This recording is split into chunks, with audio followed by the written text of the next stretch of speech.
We've got big leadership changes at Ripple. Will that further spook the price of XRP? Speaking of XRP, we're below the 50-cent mark. The volume is just nowhere to be found. As this is during the week, everyone. Is this what the rest of October is going to look like? But we also have XRP options, everyone. And that may be one of the big saviors for XRP. That and more coming up next. John and Nancy Redcorn. The POTUS election is what will shorten the timeline to big XRP money. I totally agree. New regime changes here in the United States would be definitely bullish for crypto. But now, oh man, look at this.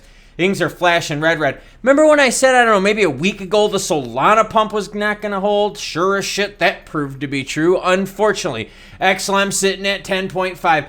XRP under 50 cents, down almost 4%, sitting at 49.8. ETH 1568. Bitcoin 27,394. Bitcoin down the least out of the group right now at 2%. All right, some good news for XRP. How bullish will this be? Well, it depends on the money that it can attract. Deribit's game-changing XRP options. All right. Leading the charge in the crypto options market, Deribit stands undeterred by recent digital asset volatility. In a notable announcement, the exchange shared plans to introduce XRP option contracts next January. Until this revelation, Deribit's offerings concentrated predominantly on Bitcoin, ETH, and USDC. This is juicy, everyone. But, okay, we got to wait till January. That's when this is going to go live. But how much money is this options contract going to bring in? And will that give us some insight onto what people are expecting with the market, right? Could we then, if not anything, use this as a tool to predict bullish or bearish indicators? Ripple CFO Christina Campbell took exit. Yes, check it out. Eleanor Tourette's got it right here. Christina Campbell has changed her LinkedIn. Previously, Chief Financial Officer at Ripple from April 2021 to October 2023. Now, Chief Financial Officer at Maven Clinic. Just giving everyone like a big oomph out there, all right? People in finance know everything about the company. There is not one thing in the company that's happening that the finance people don't know about. So a CFO leaving. Look, I'm not saying anything good or bad is happening. It's just, hey, some people move on for good career choices. Some people move on because they see that maybe a ship is sinking. Some people move on because they get bored with their jobs. Either way, all right, we're going to get more details on this, but it has been confirmed that Christina Campbell has moved on. Now, when we look at the heat map, when we look at XRP, the whole market is just nasty. This has to do with global turmoil. I will have that video linked at the end. But when we look at XRP, this is a pretty strong move on the way down here. This is not a good way to start October. I mean, we're looking at 49 cent mark. I mean, we're coming all the way back here to the 10th of September. Zoom out even further, you can see low volume is the big problem. I mean, we've erased the Torres action. We have a CFO leaving. And now, mind you, this could happen for any reasons, positive or negative. Hey, big job promotion. Awesome. Congrats. You're a CFO and you're like, yo, I don't like how we're looking at things financially. I'm getting out of here. That's a different thing. XRP price taking a big hit. You can see here on this most recent candlestick. But we've erased the Torres action. So we're looking for more things to be bullish for XRP. Yes, Deribit here with their options.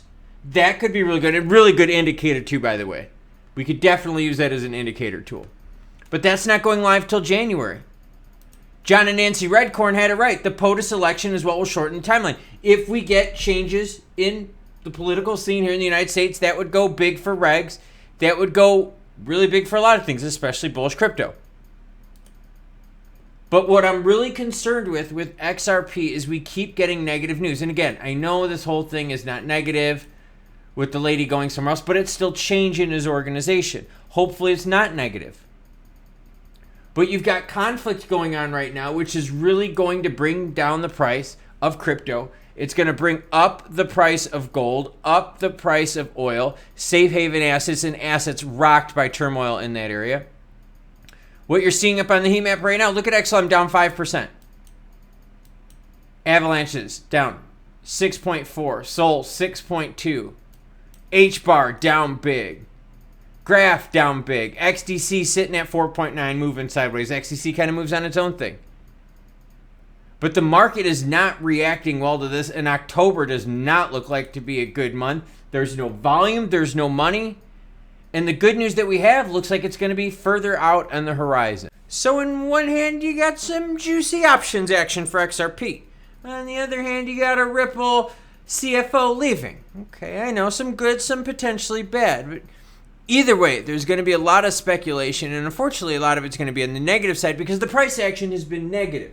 The price action is negative because of more turmoil, Middle East turmoil. For those of you that are kind of new to the whole finance thing, every time the whole Middle East turmoil fires up, you see oil just start shooting through. You see money flowing into oil like crazy because what happens is the price of oil starts going up because of supply disruptions in that area, okay?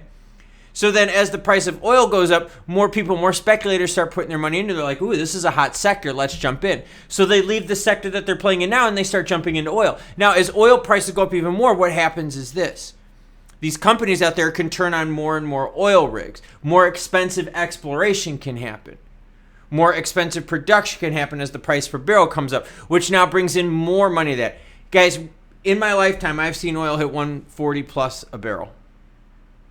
We've seen oil steal the show how many times? Middle East conflict does it. This is a tried and true thing that we have seen time and time in history. So if this conflict continues, right, and if oil just starts ramping back up, it's going to take some time because it's going to take money away from everything. And John and Nancy Redcorn are right. You want big changes in crypto, you need a change in the President of the United States along with leadership in the Senate. The Democrats have been very anti-crypto. So regs, some global turmoil, some inflation, credit card debt just getting crazy. Things are not looking good right now. So we're going to have to wait a few more months to see what the options contracts brings. I'm excited about that one. But we also have junk like this coming out with global turmoil, CFO leaving, volume being poo-poo. Oh, it's frustrating. I'm recovering today from a nearly 2-hour run yesterday. Got my recovery drink right here. Doing some stretching sessions and ice in just a little bit. What are you doing on this Monday? Let me know in the comments below and maybe I'll share it in the next video. Oh, speaking of next video, check out this one right here. It's about turmoil in the crypto markets.